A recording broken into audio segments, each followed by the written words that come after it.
தேவனை ஆராதிக்கிறவர்கள் நம்ம ஆண்டரை இம்ப்ரெஸ் பண்றதுக்கு நமக்கு தெரியறதே இல்லை. நிறைய நேரத்துல நிறைய பேருக்கு இந்த ரகசியமே தெரியறது இல்லை.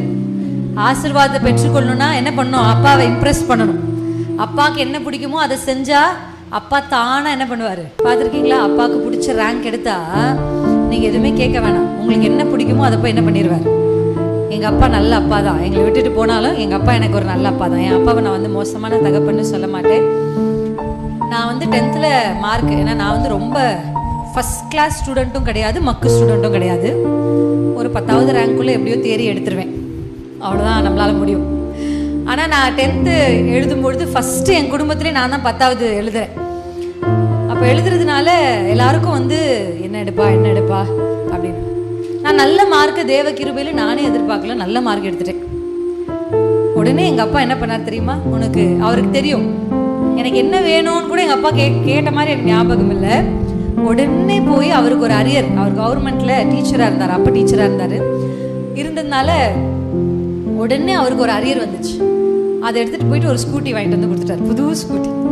அப்புறம் 11th 12th நான் அதெல்லாம் போவேன். எல்லா பிள்ளைகளும் சைக்கிளில் வந்தாலும் நானும் ஒரு சில பிள்ளைகள் என்ன பண்ணுவோம், ஸ்கூட்டியில் போவோம். ஒரு பிள்ளை தனக்கு பிடிச்ச மாதிரியும் தன்னுடைய பேரை பெருமைப்படுத்துற மாதிரி ஒரு பிள்ளை நடந்த உடனே இந்த உலகத்தில் இருக்கிற அது ஆண்டவர் எப்படி பேர் தராரு தெரியுமா?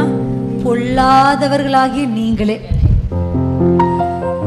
எப்படி பிள்ளைய உயிருக்கு மேலா நேசிக்கிற நம்மளை பார்த்து கர்த்தர் சொல்றாரு. பிள்ளைகளுக்காக எதையும் தியாகம் பண்ற நம்மளை பார்த்து கர்த்தர் சொல்றாரு. என்ன சொல்றாரு?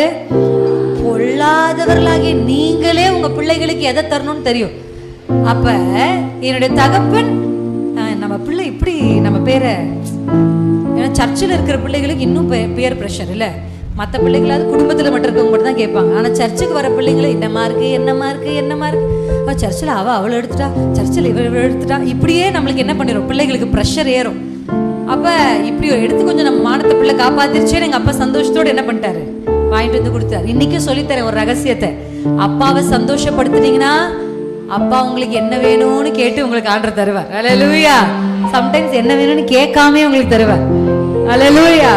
ஆமா, பொல்லாதவர்களாகிய ஒரு தகப்பனே தன் பிள்ளையை, தன் பேரை பெருமைப்படுத்தின தன் பிள்ளைக்கு ஒன்றை கொடுக்க வேண்டும் என்று நினைக்கும் பொழுது கர்த்தரும் நிச்சயமா உங்களுக்கு தர அவர் வல்லமையுள்ள தேவனா இருக்கிறார்.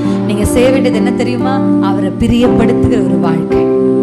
அல்லேலூயா. அவருடைய பேரை பெருமைப்படுத்துகிற ஒரு நடக்கை. உங்களுடைய நற்கிரியை கண்டு பிதாவை மகிமைப்படுத்தும். நீங்க செய்யற நற்கிரியை பிதாவுக்கு மகிமை வந்துச்சுன்னா ஆசீர்வாதம் ஆட்டோமேட்டிக்கா உங்க வீட்டு தேடி வரும், ஆட்டோமேட்டிக்கா உங்களுடைய பிள்ளைகளை தேடி வரும்.